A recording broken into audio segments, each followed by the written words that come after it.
নমস্কার, সোশ্যাল বাংলার পর্দায় আপনাদের প্রত্যেককে আবার স্বাগত জানাই। আজকে একটি বিশেষ আলোচনা পর্ব নিয়ে আমরা এখানে উপস্থিত হয়েছি। আমার সাথে রয়েছেন আজকে নাগাল্যান্ড ইউনিভার্সিটির former head of the department of botany professor Chittaranjan Deb. চিত্তরঞ্জনবাবু, আপনাকে আমাদের সোশ্যাল বাংলার পক্ষ থেকে অনেক স্বাগত জানাই। আর সারা ভারতবর্ষ এই মুহূর্তে করোনা ত্রাসে ত্রস্ত হয়ে রয়েছে। এই মুহূর্তে আপনাকে আজকে এখানে বিশেষত আনা বা আপনার সাথে কিছু আলাপচারিতা, আমরা করোনা ভাইরাস সম্পর্কে কিছু জানবো। কারণ এই ফিল্ডে আপনি অনেকদিন কাজ করেছেন, মানে ভাইরাস নিয়ে আপনি কিছু কাজ করেছেন। সেই বিষয়ে এই করোনা ভাইরাস সম্পর্কে আমরা কিছু আপনার কাছ থেকে জেনে নেব। নমস্কার, আমি কাজ করি মাইক্রোবস নিয়ে, কিছু কাজ করি। ভাইরাস নিয়ে কাজ করি বলাটা ঠিক হবে না। আমি ব্যাকটেরিয়া নিয়ে কাজ করি। সাধারণত আমাদের রিসার্চ ফিল্ড প্লান্ট সায়েন্সের, প্লান্ট বায়োটেকনোলজি। আমরা ফুড মাইক্রোবায়োলজিতে কাজ করি। করোনা ভাইরাস আজকে এটা নতুন কিছু নয়। আচ্ছা, বলতে corona virus as early as 1965 প্রথম আইডেন্টিফাই হয়েছিল করোনা ভাইরাস। আচ্ছা, করোনা ভাইরাস একটা অনেক বড় একটা ফ্যামিলি, এখন অনেক ধরনের মাইক্রোবস আছে, ভাইরাস আছে। সাধারণত আগে প্রথম দিকে যেগুলো most of the viruses, corona virus ফ্যামিলির মধ্যে যে ভাইরাসগুলো আছে, সাধারণত কোল্ড, কফ, ইনফ্লুয়েঞ্জা, জ্বর, হালকা জ্বর, যখন 1960 এই ধরনের জন্যই জানা, আজ পর্যন্ত আমরা জানতাম prior to COVID-19, COP2, SARS corona virus 2। তাহলে মানে 1965 সালে আবিষ্কৃত হওয়া প্রথম আইডেন্টিফাই হয়েছে মানুষের। তারপর থেকে অনেকগুলো ভাইরাস এসেছে এই গ্রুপের মধ্যে, এই ফ্যামিলির মধ্যে। করোনা ভাইরাস, করোনার নাম পড়েছে তার আকৃতির, শেপটার জন্য। ক্রাউন লাইক একটা, দেখুন স্ট্রাকচারটা দেখলে দেখুন স্পাইকের মতো আছে একটা করোনা, ওইখান থেকে নাম এসেছে ক্রাউন থেকে এসেছে করোনা। কোভিড-19 আর করোনা মানে 1965 সালে যেটা আবিষ্কৃত হয়েছে, মানে যেটা আমরা পাই, এটার মধ্যে একটা ফান্ডামেন্টাল কোনো ডিফারেন্স আছে কি? কিছুটা তো অবশ্যই আছে। যেমন বললাম 1965 প্রথম এসেছে, তারপর থেকে অনেকগুলো ভাইরাস এসেছে। তার মধ্যে প্রায় 60টা ভাইরাস মানুষকে ইনফেক্ট করতে পারে। দে ইনফেক্ট টু হিউম্যান। জেনারেলি বেশিরভাগগুলোই অন্য প্রাণীদের মধ্যে, অ্যানিমেলের মধ্যে, ওয়াইল্ড অ্যানিমেলের মধ্যে এগুলো রিপোর্ট করা হয়েছে। যেমন বাদুড়, ব্যাট, অনেক ধরনের ওয়াইল্ড অ্যানিমেলের মধ্যে রিপোর্ট হয়েছে। তার মধ্যে 60টার মধ্যে রিসেন্ট পাস্টে, গত আফটার 2002-তে প্রথম একটা এসেছিল, হলো SARS, severe acute respiratory syndrome. 2002-এ হয়েছিল। এটাও চায়না থেকেই রিপোর্ট হয়েছিল। আর এটা 2002-এ রিপোর্ট হয়েছে। 2003-এ প্রায় 8,000 লোককে ইনফেকশন করেছিল। হ্যাঁ, 13টা কান্ট্রিতে, 28টা কান্ট্রিতে প্রায় 8,000 লোককে ইনফেকশন করেছিল। তার মধ্যে প্রায় 774 জন মারা গিয়েছিল। আচ্ছা, মানে এক কথায় বলতে গেলে এই সার্স, করোনা এগুলো মোটামুটি একই। সার্স মানে রেসপিরেটরি, এগুলো, এই ভাইরাসগুলো সাধারণত রেসপিরেটরি থেকে, হ্যাঁ, হালকা জ্বর হয়, সর্দি। আমরা সবাই করোনা ভাইরাস ইনফেক্টেড কোনো সময়। আমার যে হালকা সর্দি হয়, কাশি, এই একটা সিজন। এবছর হয়তো একটু কম হয়েছে, কারণ আমরা সবাই করোনা ভাইরাস, কোভিড-19 নিয়ে ব্যস্ত, তার জন্য ধরা পড়েনি। সাধারণ এই সিজনটা হলো সর্দি, কাশি, জ্বরের সিজন। আমরা সাধারণত বলি ভাইরাল জ্বর, ভাইরাল ফ্লু, সর্দি, কাশি 3 দিন 4 দিন পরে ঠিক হয়ে যায়। বেশিরভাগ এগুলো করোনা ভাইরাস আগে যেগুলো রিপোর্ট হয়েছে। তারপর 2003 পরে একটা এসেছিলো MERS, MERS, Middle East respiratory syndrome. এটা হয়েছিল রিসেন্ট পাস্ট প্রায় 2012-তে, আচ্ছা, মোটামুটি 9 বছর আগে। নামটা যেমন সহজ করে মিডল ইস্ট রেসপিরেটরি সিনড্রোম, সাধারণত ওইটাতে প্রায় 2500 জনকে অ্যাটাক করেছিল। তার মধ্যে মোটামুটি 856 জন মারা গিয়েছিল, 2000-এর প্রায় 1/3। হ্যাঁ, কিন্তু আরও বেশি ওইটা এত ইনফেকশিয়াস ছিল না, কিন্তু ডেডলি ছিল। আর সাধারণত 2500 জনের মধ্যে সবারই কানেকশন ছিল, আইদার তারা সৌদি আরবিয়ার লোক অথবা তাদের কোনো ট্রাভেল হিস্ট্রি ছিল মিডল ইস্ট কান্ট্রিতে গিয়েছিল, ট্রাভেল হিস্ট্রি ছিল। এখন যেমন ওয়ান থেকে যারা আসছে তাদেরকে ফার্স্ট সাসপেক্ট করা হচ্ছে তারা কেরিয়ার। তো ওই সময় যেহেতু প্রায় 2500 যে রিপোর্ট হয়েছিল সৌদি আরবিয়া থেকে, তাদের আইদার কানেকশন ডাইরেক্টলি সৌদি আরবিয়ার লোক অথবা যারা সৌদি আরবিয়াতে বা মিডল ইস্টে ট্রাভেল করেছিল তাদের সাথে কানেকশন ছিল। তো ওই সময় প্রায় 2500। তো এটা এত অ্যাগ্রেসিভ ছিল না ভাইরাসটা, মানে এত স্প্রেড হতো না, কিন্তু একবার ইনফেকশন হলে ডেথটা অনেক বেশি হয়ে যেত, একটু মুশকিল যেত। বুঝছো, প্রায় 1/3 ইনফেকশন লোক মারা গিয়েছিল। সেই তুলনায় একটা কথা বলতেই পারি আমরা এই মুহূর্তে দাঁড়িয়ে, কোভিড-19 এটা সংক্রামক নিঃসন্দেহে, কিন্তু একটা আশার আলো আমরা এখানে দেখতে পাই যে রিকভার হওয়ার, সুস্থ হওয়ার সংখ্যাটাও কিন্তু মানে একেবারে কম। এটা আমরা বিশেষ করে ভয় পাচ্ছি এই কারণে, কারণ যত বেশি সংখ্যক লোক এতে সংক্রামিত হবে, এর থেকে যতই কম পার্সেন্টেজ আসুক, মানে যদি একটা বেশি সংখ্যক লোক সংক্রামিত হয়, তার থেকে একটা সংখ্যক লোক তো মারা যাবেই। এই সংক্রমিত লোকের সংখ্যাটা যাতে কমে, এটার জন্যই আমাদের বেশি। দেখুন, আজ পর্যন্ত আমরা করোনা ভাইরাস, কোভিড-19 যেটা বা করোনা ভাইরাস 2 যেটা বলা হয়, আমরা এখন যেটাকে নিয়ে ফেস করছি, তার মধ্যে এখন পর্যন্ত যা স্টাডি হয়ে তার মধ্যে দেখা যাচ্ছে প্রায় 80 to 85% লোকের মধ্যে ইনফেকশন, যদিও তারা সংক্রমিত, কিন্তু সিমটমস ধরাই পড়ে না। আচ্ছা, এইটার কারণগুলো বডি রেজিস্ট্যান্স পাওয়ার। হ্যাঁ, করোনা ভাইরাস নতুন কিছু নয় আমাদের জন্য। আমাদের বডির মধ্যে ইমিউনি সিস্টেম মধ্যে একটা আছে যেটা অ্যান্টিবডি তৈরি করা হয় করোনা ভাইরাসকে। অন্য করোনা ভাইরাসগুলো আজকাল সর্দি কাশি একটা কমন ব্যাপার, অ্যাকসেপ্ট কোভিড-19। হ্যাঁ, আমাদের বডি এটাকে ট্যাকেল করতে পারে। যারা ফিজিক্যালি অ্যাক্টিভ, সুস্থ, এক্সারসাইজ করে, রেগুলার এক্সারসাইজ, তাদের ইমিউনি সিস্টেম স্ট্রং, বডির ডিফেন্স সিস্টেম ওদেরকে অটোমেটিক্যালি ট্যাকেল করার ক্ষমতা রাখেন, যার জন্য প্রায় 80 থেকে 85% লোকের মধ্যে এটা সংক্রমিত হলেও সিমটমসগুলো ডেভেলপই হয় না। তারপর হয়তো মাইল্ড সর্দি কাশি হলো, একটু হালকা একটু জ্বর হলো, ধরাই পড়ে না। আমরা হয়তো রুটিনলি হয়তো বুঝে সাধারণ ওয়েদার চেঞ্জের জন্য হতে পারে। এটা একটা ডেঞ্জারাস ব্যাপার, আমি আসছি এর উপর। তারপর অ্যারাউন্ড 10 to 15% লোকের মধ্যে আদারওয়াইজ যাদের ইমিউনো কম্প্রোমাইজড বা বিভিন্ন ধরনের রোগ থাকে, হার্টের রোগী, শ্বাসকষ্টের রোগী বা ডায়াবেটিক রোগী বা যে কোনো কিডনির প্রবলেম আছে, অ্যারাউন্ড 15% তাদের মধ্যে একটু সিভিয়ারিটি দেখা দেয়। তাদের মতো ট্রিটমেন্টে ঠিক হয়ে যায়। সাধারণত 4 to 5, অ্যারাউন্ড 5% আজ পর্যন্ত যা স্টাডি হয়েছে, আমরা যা ডিসকাস করছি এখন করোনা ভাইরাস আমাদের জন্য একদম নতুন। প্রতিদিনই আইডিয়া চেঞ্জ হচ্ছে। আমি যা বলবো, আপনি যা বলবেন, কালকে হয়তো এটা চেঞ্জও হয়ে যেতে পারে, কন্টেক্সচুয়ালি। হ্যাঁ, তো অ্যাবসলিউট কিছুই নেই, সায়েন্স প্রতিদিনই চেঞ্জ হচ্ছে। তার জন্য আমাদের জন্য এত সমস্যা হচ্ছে, পুরো পৃথিবীর জন্য সমস্যা হচ্ছে, শুধু ভারতবর্ষ নয় বা ত্রিপুরা নয়। মোটামুটি 5% লোক একদম সিভিয়ার কন্ডিশন, তাদের ভেন্টিলেশন বা আইসিইউতে নিয়ে যেতে হয়। মোটামুটি এখন পর্যন্ত যা রেকর্ড প্রায় 2 to 3% ডেথ বা মর্টালিটি রেট। তো তাজ নিয়ে এত প্যানিক হওয়ার, এটা তো চিন্তার কারণই আছে, তবু প্যানিক হওয়ার কোনো কারণ নেই।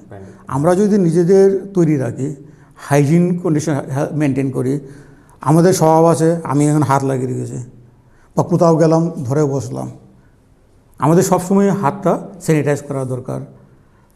কথা বলছি, অ্যাটলিস্ট আগে বলা হতো 1 মিটার ডিস্টেন্স রাখার, এখন মাননীয় প্রধানমন্ত্রী বলছেন 6 ফিট কি দূরি, মোটামুটি 2 মিটার। একটা সেফ ডিস্টেন্স, 1 মিটারও সেফ ডিস্টেন্স। আমি কথা বলছি, আমার মুখ থেকে যে এরোজলগুলো বেরোচ্ছে প্রায় 4 থেকে 5 ফিট যেতে পারে, যেতে পারে। রিসেন্ট, হ্যাঁ হ্যাঁ, দেখা যাচ্ছে আমি যদি সাপোজ আমি যদি ভাইরাসটা ক্যারি করি, আমি ইনফেক্টেড, আমার মুখের মধ্যে থাকে, থ্রোটে থাকে, তো এই ভাইরাসগুলো এরোজলের ড্রপলেটগুলো খুব হেভি হয়ে যায়, প্রায় 4 থেকে 5 ফিট যায়। রিসেন্ট গত সপ্তাহে আমি দেখছিলাম একটা সোশ্যাল মিডিয়াতে একটা রিপোর্ট আসছিল, প্রায় এরোজলগুলো 13 থেকে 14 মিনিট বাতাসের মধ্যে থাকতে পারে, তারপর সিঙ্ক হয়ে যায়। আচ্ছা, এর সময়ের মধ্যে হয়তো আমি এখান থেকে দিয়ে চলে গেলাম, কথা বলে চলে গেলাম, ওইখানে চলে গেলাম, তারপর আপনি আসলেন এখানে, আপনি যেমন দেখলেন জায়গাটা খালি, অথচ ড্রপলেটগুলো বাতাসে কিন্তু আছে, ভেসে রয়েছে। আপনি এখানে শ্বাস নিলেন, এখান থেকে আপনি নিয়ে নিলেন, অথচ দেখলেন আপনি এরিয়াটা খালি, আমি গেলাম ওই দিকে, তার আমি কোত্থেকে পেলাম? এখন দেখা যাচ্ছে প্রথম অরিজিনে হয়েছিল আপনার কোভিড-19, যে এখন পর্যন্ত যা রিপোর্ট আসছে, ওয়ান সিটিতে ওয়েট মার্কেটে, যেখানে সব ধরনের মিট, ফিশ, লাইভ স্লট করে ওখানে মাংস বিক্রি করা হয়, including wild animals, band animals. প্রথম রিপোর্ট হয়েছিল, হয়তো এখন বোঝা যাচ্ছে, এখন আমরা মনে হচ্ছে ভাইরাসটা নতুন নয়, করোনা ভাইরাস, কোভিড-19 ভাইরাসটা নতুন নয়, কিন্তু এটা না নতুন, হয়তো ওয়াইল্ড অ্যানিমেলের মতো আগে থেকেই ছিল, কিন্তু মানুষের মধ্যে সংক্রমণটা নতুন হয়েছে। আচ্ছা, যার জন্য আমাদের শরীর বা আমাদের শরীর ওই ভাইরাসটা সম্পর্কে কোনো আইডিয়াই নেই ভাইরাসটার মধ্যে, যে কারণে আমাদের বডি তৈরি করতে পারছে না, সময় নিচ্ছে। আরেকটা হলো ভাইরাসটার মধ্যে অনেকগুলো দেখা যাচ্ছে, স্টাডি দেখা যাচ্ছে অনেক রূপ চেঞ্জ হচ্ছে। আচ্ছা, এই রূপ চেঞ্জটা যে হয়, এটা কি তার মানে জিনগত কোনো? হ্যাঁ, আমরা সায়েন্টিফিক্যালি যেটাকে বলি মিউটেশন, সবাই জানে। মিউটেশন ন্যাচারাল প্রসেস, আমার মধ্যে, আপনার মধ্যে, সবার মধ্যেই মিউটেশন হচ্ছে রেগুলার, স্পন্টেনিয়াস। যখন সাধারণত এই ভাইরাসটা হলো জিনোমিক, আপনি জিনোমিক বলতে বললেন, জেনেটিক মেটেরিয়াল 2 ধরনের হয়, একটা হলো ডিএনএ, ডিঅক্সিরাইবোনিউক্লিক অ্যাসিড, আর একটা হলো আরএনএ, রাইবোনিউক্লিক অ্যাসিড। আর ভাইরাসও 2 ধরনের ভাইরাস হয়, একটা হলো ডিএনএ ভাইরাস, একটা আরএনএ ভাইরাস। ডিএনএ ভাইরাস সাধারণত আমরা প্লান্টের মধ্যে পাই, আর আরএনএ ভাইরাসটা পাওয়া যায় অ্যানিমালের মধ্যে। আচ্ছা, আর আরএনএর জেনেটিক মেটেরিয়ালটাকে প্রোটিন দিয়ে একটা প্যাকেজ করা হয়, যে আপনার বাইরের দিকে একটা সেলের মতো দেখি ডিজাইনার, এগুলো যেগুলো করা, এটা হলো প্রোটিনের একটা কোটিং থাকে, প্রোটিন থাকে। আর এই আরএনএটা যখন মাল্টিপ্লাই করে, রেপ্লিকেট করে, তখন তা সিকোয়েন্স হলো genetic sequence, nitrogenous bases, adenine, guanine, cytosine, uracil আমরা ডিএনএর মধ্যে, thymine, adenine, guanine, cytosine, thymine আমরা ডিএনএর মধ্যে পাই, আর আরএনএর মধ্যে পাই এডিনিন, গুয়ানিন, সাইটোসিন আর uracil, instead of thymine uracil থাকে। যখন একটা থেকে রিডিং ফ্রেম থেকে এটা রিড করে তার কপি হচ্ছে, অনেক সময় এরর এসে যায় রিডিং ফ্রেমের মধ্যে, রেপ্লিকেশনের মধ্যে এরর এসে যায়। এরর আসলে কি হয়, তার যখন সিকোয়েন্সটার মধ্যে একটু চেঞ্জ এসে যায়, এটাই হলো মিউটেশন। অরিজিনাল ফর্ম থেকে একটু চেঞ্জ হয়ে যাচ্ছে। চেঞ্জ হলে প্রায় সময় মিউটেট হচ্ছে, কিন্তু এই মিউটেশনগুলো আমরা অনেক সময় ইগনোর করে দিই, নজরই পড়ে না, কারণ যে চেঞ্জগুলো হচ্ছে হয়তো এমন একটাই জায়গায় হচ্ছে যেটা ভাইটালি নেই, ইম্পর্ট্যান্ট না। সাধারণত ইনফেকশিয়াস যে জিনগুলো আছে, ভাইরোলেন্স বা প্যাথোজেনিসিটির জন্য যে জিনগুলো আছে, এগুলোর মধ্যে যদি চেঞ্জ হয়, তার ইনফেকশন লেভেল চেঞ্জ হয়ে যায়। হয়তো এটা প্যাথোজেনিসিটির লেভেল নিচে চলে যাবে, অথবা উপরে চলে যাবে।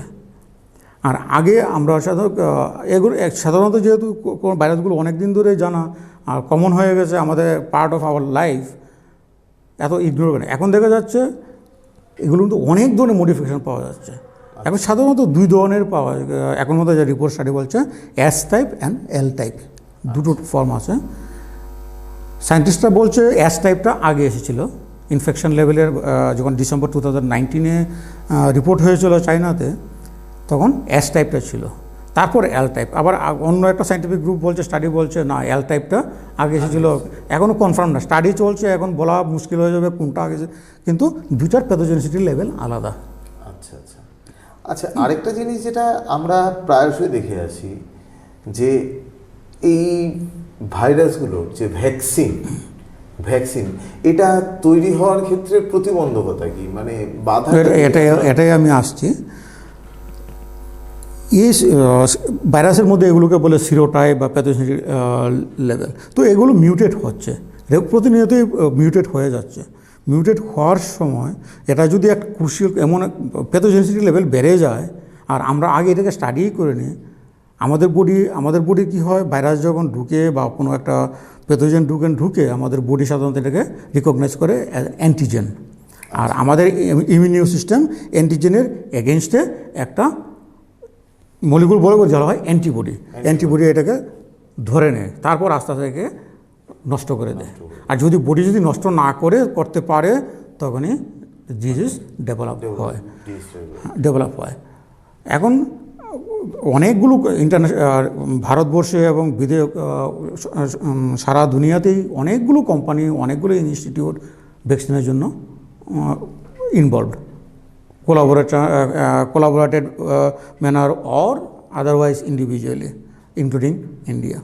এখন কি হচ্ছে, বলছি চেঞ্জ হচ্ছে, মিউটেট হচ্ছে। আজকে যখন একটা ভ্যাকসিন ডেভেলপ হবে, যখন অ্যান্টিজেনের এগেনস্টে একটা অ্যান্টিবডি ডেভেলপ হবে, ওদের আজকে ডেভেলপ হলো এটার জন্য, কিন্তু কালকে দেখা গেলো এটা চেঞ্জ হয়ে অন্য একটা ফর্ম নিয়ে নিচ্ছে। তো লক অ্যান্ড কি, অনেকটা লক অ্যান্ড কির মতো।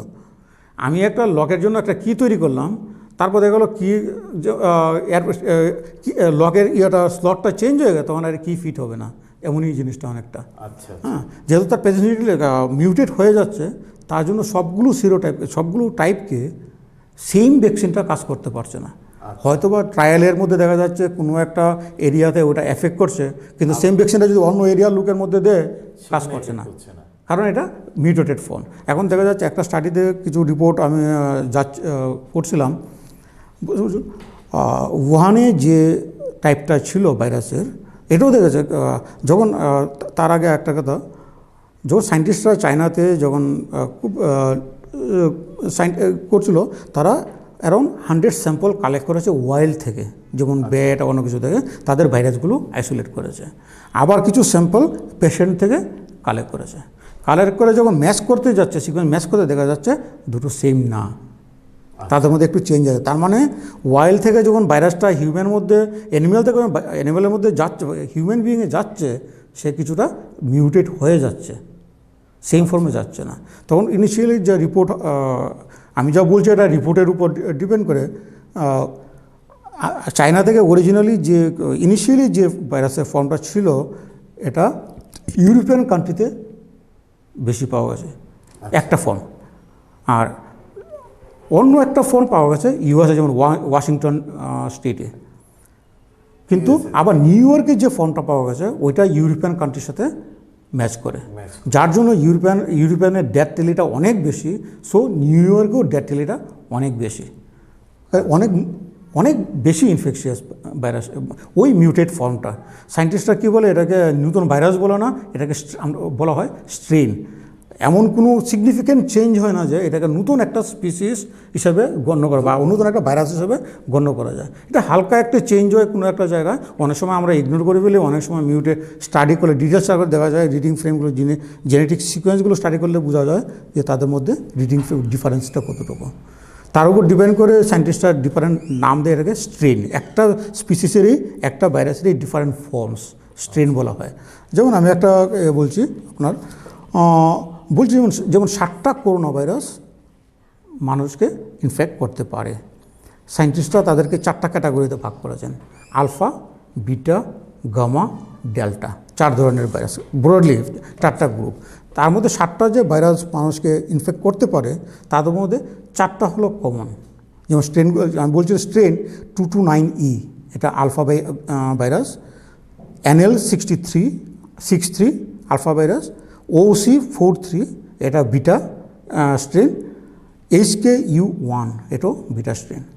এটা হলো কমন, খুব কমন। সাধারণত সবগুলোই ফ্লু, বডি হালকা জ্বর, এসব সর্দি কাশির জন্য হয়। আর লেস কমন কিন্তু মোর প্যাথোজেনিক হলো মার্স কব, যেটা 2012 এসেছিল। হ্যাঁ, মার্স মানে মিডল ইস্ট রেসপিরেটরি সিনড্রোম।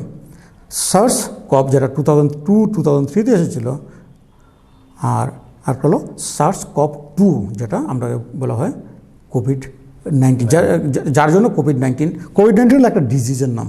আচ্ছা, ভাইরাসটার নাম হলো সার্স কভ 2।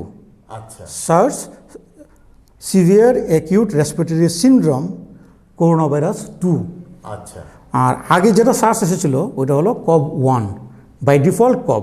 আর তারপর এখন এসেছে একটা কভ 2, কালকে যদি আরেকটা ফর্ম আসে হয়ে যাবে কভ 3। আর যে ডিজিজটা হচ্ছে করোনা ভাইরাস ডিজিজ 19, হলো Covid, COVID, corona virus disease 2019 form হলো 2019 কোভিড-19 হলো ডিজিজ, আর ভাইরাসটা হলো সার্স কভ 2। তো এই হলো ফর্মটা। এই তিনটাই হলো লেস কমন, এত কম, খুবই কম। এর মধ্যে তো সার্স কভ 2টা এখন আজকে দুপুরবেলার রিপোর্ট যা আসছিল পুরো দুনিয়াতে প্রায় 52 lakh infected, 51,97,776 to be precise according to the world database. তা ইন্ডিয়াতেও তো 1,18,477। গত পরশু দিনই ছিল প্রায় 1 লাখ মতো। না, আজকে প্রায় 1,19,000 হয়ে গেছে। 1,19,000। এই যে লাফিয়ে লাফিয়ে যে মানে অঙ্কের ভাষায় যদি বলি ওই গুণপাতিক হারে, গুণিতক হারে বেড়ে চলেছে, তা এটার জন্য কি মূল দায়ী আমাদের সচেতনতার অভাব? এটার আজ পর্যন্ত কোনো ট্রিটমেন্ট নেই, কোনো ভ্যাকসিন নেই। কবে আসবে, আদৌ আসবে কি না কেউ বলতে পারছে না। এমন কোনো সায়েন্টিস্ট নেই ওয়ার্ল্ড হেলথ অর্গানাইজেশন হোক, ICMR হোক, কেউ বলতে পারছে না কি হবে কালকে। তার জন্য প্রিডিক্ট করাও মুশকিল।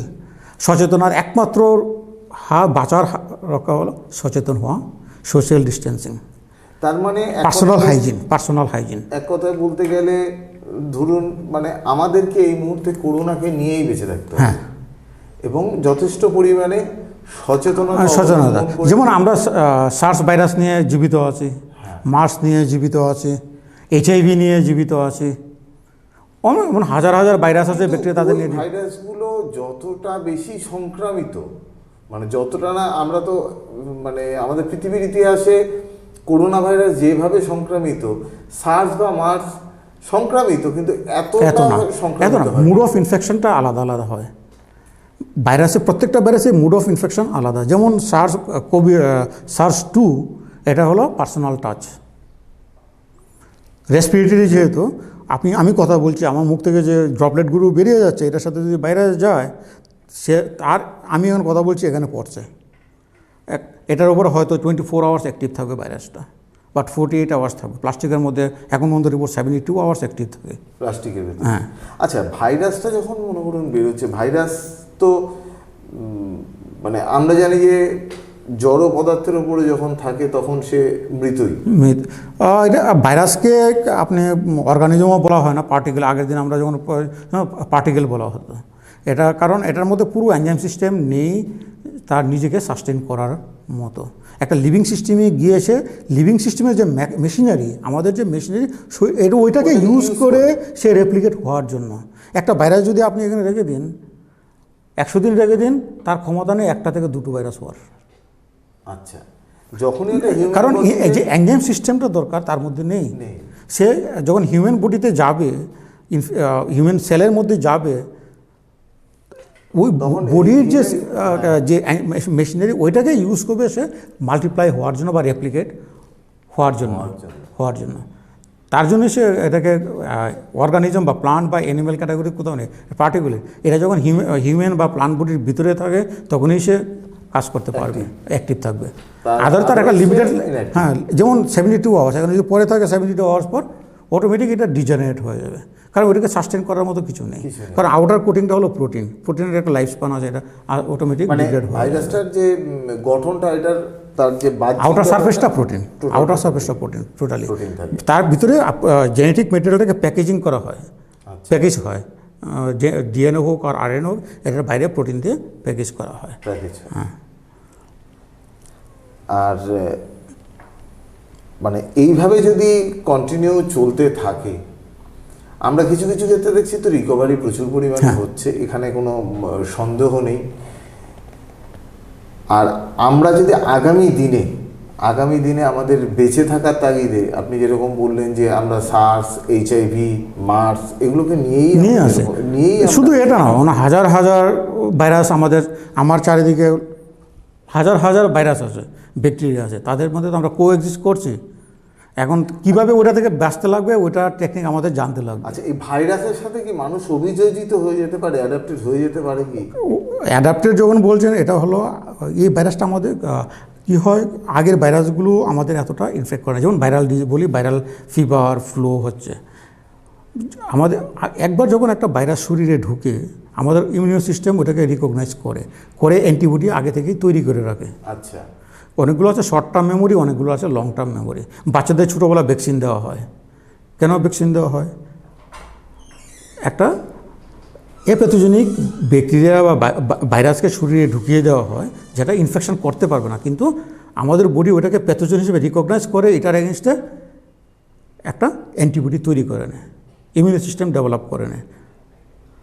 পরে যখন আবার একটা ওই সেম ভাইরাসটা শরীরে ঢুকে, ইনফেকশিয়াস ভাইরাসটা ঢুকে, তখন ওটাকে ধরে ফেলে, অ্যান্টিবডিটা ধরে ফেলে, ওটাকে ইনঅ্যাক্টিভ করে দেয়। কিন্তু এই ভাইরাসটা তার জন্যই নেক্সট এক্সপোজারে এতটা হয় না। যেমন বিসিজি বুস্টার ডোজ দেওয়া হয়, হ্যাঁ, কী হয়, এটার মেমোরি, প্রতিটা ইয়েরই অ্যান্টিবডিরই একটা মেমোরি থাকে। আচ্ছা, কারোর long term memory, life long memory, কারোর 2 বছর 3 বছর থাকে। তার বাচ্চাদের দেওয়া হয় কি, প্রথম ছোটোবেলায় দেওয়া হয় 3 মাস থেকে 15 দিন থেকে 3 মাস, 4 মাস, 5 মাস পর্যন্ত পোলিও এসব দেওয়া হয়। তারপর 5 বছর পর বা 3 বছর পর একটা বুস্টার ডোজ দেওয়া হয়, যে ওই আগের যে মেমোরিটা ওইটাকে রিফ্রেশ করার জন্য। ওইটা মেমোরি টোটালি লস হওয়ার আগে এটাকে আবার একটা ঢুকিয়ে দেওয়া হয়, যে আরে ওটা দেখে আবার বডি অ্যাক্টিভ হয়ে আবার নতুন করে অ্যান্টিবডি তৈরি করে রাখে, যে এক্সপোজার হতে পারে। তার জন্যই আমরা যদিও কোএক্সিস্ট করছি, অনেক ভাইরাসের সাথে থাকছি, কোএক্সিস্ট বলাটা ঠিক হবে না, থাকছে, ওরা আমাদের শরীরে ঢুকছে, কিন্তু আমাদের বডি ওটাকে ট্যাকেল করে নিচ্ছে। যদি ট্যাকেল না করতে পারে, ইমিউনো সিস্টেম ইমিউনো কম্প্রোমাইজ চলেই তখন প্রবলেম দেখা দেয়। কিন্তু এই ভাইরাসটা যেহেতু আমাদের জন্য নতুন, আমি আগে বলছিলাম, ভাইরাসটা হয়তো অনেক আগে, কেউ বলতে পারছে না কবে ভাইরাসটা তৈরি হয়েছে, হয়তো অনেক দিন আগেই ওয়াইল্ড অ্যানিমেলের মধ্যে ছিল, শুধু 5-6 মাসের মধ্যে এটা মানুষের মধ্যে ছড়িয়েছে। আমাদের বডিও এটাকে নতুন জিনিস হিসেবে পাচ্ছে। তো এটাকে ট্যাকেল করার জন্য প্রিসাইজ অ্যান্টিবডিগুলো তৈরি হয়েছে। যেমন এখন সিরাম থেরাপির কথা চলছে, যারা ঠিক হয়ে যাচ্ছে তাদের শরীর হয়তো অ্যান্টিবডি তৈরি করে নিচ্ছে। তার জন্য যারা রিকভার হচ্ছে, যদিও এটা ট্রায়াল স্টেজ, আইসিএমআর বলেছে এটাকে এখন প্র্যাকটিস না করার জন্য, এখন এটা ট্রায়াল স্টেজে চলছে, কতটুকু কনফার্ম হবে। কিছু কিছু কেসে পজিটিভ কেস পাওয়া যায়, কিছু কিছু কেসে পাওয়া যায়নি। তো কারণ সিরামটার মধ্যে অ্যান্টিবডিগুলো থাকে।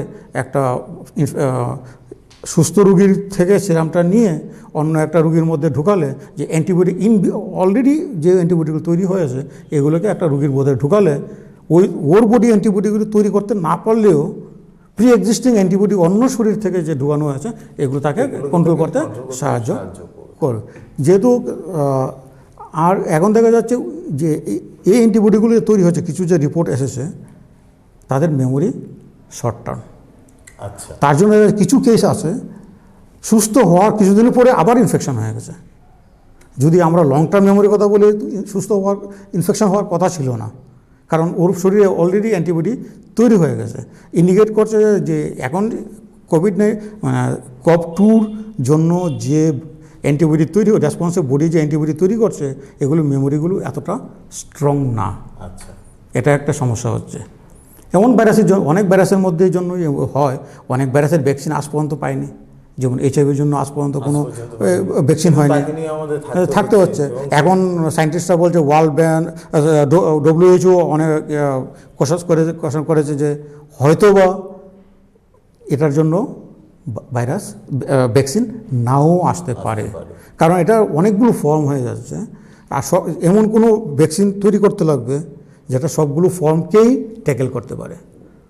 ইন্ডিয়ার মতো জায়গাতে অ্যাটলিস্ট 15টা বিভিন্ন ধরনের, কিছুদিন আগে নিউজ ছিল, 15টা বিভিন্ন ধরনের ফর্মের আসছে। তো 15টা বিভিন্ন ফর্মকে বা 10টা বিভিন্ন ফর্মকে সেম ভ্যাকসিন যতক্ষণ পর্যন্ত ট্যাকেল করতে পারবে, ইউনিভার্সালি অ্যাকসেপ্টেবল ভ্যাকসিন হবে না। হয়তো একটা পার্টিকুলার জোনের জন্য ঠিক হতে পারে, আর একটা অন্য জোনের জন্য হতে পারে, আর একটা অন্য জোনের জন্য হতে পারে, কিন্তু ইউনিভার্সাল এখন পর্যন্ত পাওয়া যায় না। যাই হোক, আমরা মানে আপনার কাছে অনেক কৃতজ্ঞ থাকবো। আপনি আপনার অমূল্য সময় আপনি আমাদেরকে দিয়েছেন, এবং আমরা অনেকেই অনেক কিছু অজানা ছিলাম, সেই অজানার থেকে কিছু জিনিস জানলাম। আপনি আমাদেরকে অনেক সময় দেওয়ার জন্য অনেক অনেক ধন্যবাদ। করোনা মুক্ত পৃথিবীর আশা রেখে আজকের মতো আমরা অনুষ্ঠান এখানেই শেষ করছি। নমস্কার।